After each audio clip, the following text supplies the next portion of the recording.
പത്തനംതിട്ട കോന്നിയിലും വലിയ ദുരന്തമാണ് ഈ ദുരിതം മഴ മൂലമുണ്ടായിരിക്കുന്നത്. കോന്നി കൊക്കോത്തോട് നെല്ലിക്കാപ്പാറയിൽ ഉരുൾപൊട്ടിയിരുന്ന പ്രദേശത്ത് MLA നേതൃത്വത്തിൽ ദുരിതാശ്വാസ പ്രവർത്തനങ്ങൾ നടത്തി വരികയാണ്. MLA ചേരുകയാണ്.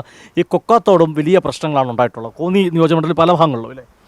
തീർച്ചയായും കൊക്കത്തോട്ട് ഇപ്പോഴാണ് യാത്ര സാധ്യമായത്. ഇന്നലെ മിനിഞ്ഞാന്ന് രാത്രി മുതൽ നേരം വെളുക്കുന്നിടം വരെ വാഹനം വരാൻ കഴിയാത്ത നിലയിലേക്ക് കല്ലേലി ഭാഗത്ത് വെള്ളം കയറി തീർത്തും ഒറ്റപ്പെട്ട അവസ്ഥയിലായിരുന്നു.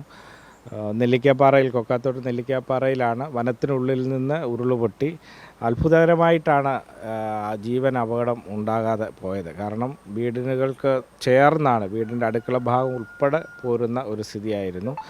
അപ്പോൾ ഇവിടെ ഏക്കർ കണക്കിന് വസ്തുവാണ് നഷ്ടപ്പെട്ടിട്ടുള്ളത്. അപ്പോൾ റബ്ബറും കൊടിയും ഉൾപ്പെടെ കൃഷിക്കാരുടെ ഏറെ ഭൂമി നഷ്ടപ്പെട്ടു. വീടുകൾക്കും മറ്റുമെല്ലാം ധാരാളം ബുദ്ധിമുട്ടുകൾ, പ്രയാസങ്ങൾ നേരിട്ടുകൊണ്ടിരിക്കുകയാണ്. പല ഭാഗത്തും റോഡിൽ മണ്ണിടിഞ്ഞ് ഇപ്പോഴും കിടക്കുകയാണ്. വൈദ്യുതി ബന്ധം അപ്പാടെ താറുമാറായിരുന്നു. ഇപ്പോൾ രാവിലെ തന്നെ ഡെപ്യൂട്ടി കളക്ടർ ഉൾപ്പെടെ തഹസിൽദാർ ഉൾപ്പെടെയുള്ള ഉദ്യോഗസ്ഥരെല്ലാം രാവിലെ വെള്ളം മാറിയ സമയത്ത് തന്നെ ഇവിടെ എത്തി.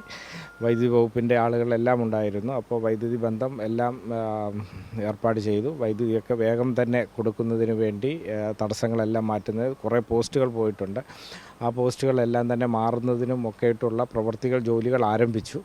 അതോടൊപ്പം തന്നെ മറ്റ് ദുരന്ത നിവാരണ പ്രവർത്തനങ്ങളെല്ലാം ജില്ലാ ചുമതലയുള്ള ഡെപ്യൂട്ടി കളക്ടർ നേതൃത്വത്തിൽ തന്നെ ഇവിടെ വന്ന് ബന്ധപ്പെട്ട വകുപ്പുകളുടെ ഉദ്യോഗസ്ഥരുടെ എല്ലാം സാന്നിധ്യത്തിൽ അതിനാവശ്യമായ പ്രവർത്തനങ്ങളെല്ലാം യുദ്ധകാല അടിസ്ഥാനത്തിൽ നടത്തിക്കൊണ്ടിരിക്കുകയാണ്. ഇന്നലെ മുതൽ അങ്ങ് അവിടെ സജീവമാണ്. ഇന്നലെ ഇവിടെ ഞങ്ങൾക്ക് എത്തിച്ചേരാൻ പറ്റില്ലായിരുന്നു. ഇന്നിപ്പോൾ എത്തിച്ചേർന്നപ്പോൾ മനസ്സിലാകുന്നത് ആളുകളെയൊക്കെ സുരക്ഷിതമായിട്ട് മാറ്റി പാർപ്പിക്കാൻ അങ്ങയുടെ അടുത്ത് സാധിച്ചിട്ടുണ്ടോ? തീർച്ചയായും കോന്നി നിയമസഭാ മണ്ഡലത്തിൻ്റെ പല ഭാഗങ്ങളിലും ഇന്നലെ ഒറ്റപ്പെട്ടിരുന്നു. അതുകൊണ്ടാണ് നിങ്ങൾക്കും എത്താൻ വേണ്ടി കഴിയാതെ പോയത്. ഇപ്പോൾ കൊക്കാത്തോട്ടിലെ ഇതേപോലെ തന്നെയാണ് തേക്കുതോട്ടിൽ, അതോടൊപ്പം തന്നെ വയ്യാറ്റുപുഴയിൽ 3 സ്ഥലത്ത് ഉരുൾ തന്നെ പൊട്ടി. വലിയ ഉരുളുകളാണ് പൊട്ടി വലിയ നിലയിലുള്ള നാശനഷ്ടമാണ് ഉണ്ടായത്. ഉരുൾ പൊട്ടിയില്ലെന്ന് പറഞ്ഞു. അല്ല, അതെങ്ങനെയാണെന്നറിയില്ല. അതെന്താ പറഞ്ഞതെന്ന് എനിക്ക് മനസ്സിലാവുന്നില്ല.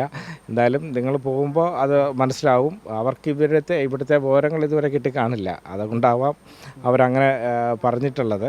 അപ്പോൾ എന്തായാലും ഇവിടെ 3 സ്ഥലത്തും വ്യാപകമായ നിലയിൽ മനുഷ്യന് അപായം ഉണ്ടായില്ല എന്നൊരു ഭാഗ്യം മാത്രമേ ഉള്ളൂ. ഏക്കർ കണക്കിന് ഭൂമിയാണ് ഒലിച്ചു പോയിട്ടുള്ളത്. അതോടൊപ്പം തന്നെ മണ്ണിടിച്ചിലിൻ്റെ ഭാഗമായി വിവിധ ഭാഗങ്ങളിൽ വലിയ നിലയിലുള്ള നാശനഷ്ടങ്ങൾ.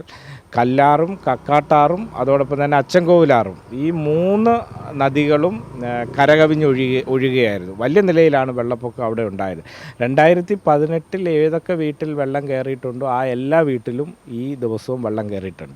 കാരണം അത്രമാത്രം നദികളിൽ ജലനിരപ്പ് ഉയർന്നിരുന്നു. അപ്പോൾ വ്യാപകമായി വീടുകളിൽ വെള്ളം കയറുന്ന സ്ഥിതി ഉണ്ടായിരുന്നു. സന്നദ്ധ സംഘടനകളുടെ എല്ലാം നേതൃത്വത്തിൽ DYFIയുടെ വാളണ്ടിയർമാർ ഉൾപ്പെടെയാണ് വീടുകളെല്ലാം ശുചീകരണ പ്രവർത്തനങ്ങളെല്ലാം നടത്തിക്കൊണ്ടിരിക്കുകയാണ്. ഓരോ ഭാഗത്തും എന്താണോ ആളുകൾക്ക് ആവശ്യം, ഇപ്പോൾ തന്നെ കാക്കാത്തി ഉന്നതിയിൽ ഭക്ഷണ സാധനം ലഭിക്കുന്നില്ല എന്നവർ അറിയിച്ചു. ആ എല്ലാ വീട്ടിലും ഭക്ഷണ സാധനങ്ങൾ എത്തിച്ചു കൊടുത്തു. അപ്പോൾ അതെല്ലാം എല്ലാവരെയും ചേർത്ത് നാട്ടുകാരുടെ എല്ലാ പ്രദേശത്തും കണ്ടത് നാട്ടുകാരുടെ ഒരു വലിയ സഹായമാണ്. അവരെല്ലാം നാട്ടുകാരുടെ നേതൃത്വത്തിൽ, പ്രത്യേകിച്ച് യൂത്താകെ അവരുടെ എല്ലാം നേതൃത്വത്തിൽ വലിയ നിലയിൽ ഉള്ള സഹായം നാട്ടുകാർ തന്നെ സ്വയം സന്നദ്ധരായി വന്നുള്ള ഒരു പ്രവർത്തനമുണ്ടായി. വിവിധ വകുപ്പുകളെല്ലാം കൂടി ചേർത്തിണക്കിയാണ് ഈ പ്രവർത്തനങ്ങൾക്കെല്ലാം നേതൃത്വം കൊടുത്തത്. വലിയ ഒരു ഭീകര അന്തരീക്ഷം തന്നെയായിരുന്നു ഈ കോന്നി കൊക്കാത്തോട് പോലുള്ള മേഖല ഉണ്ടായിരിക്കുന്നത്.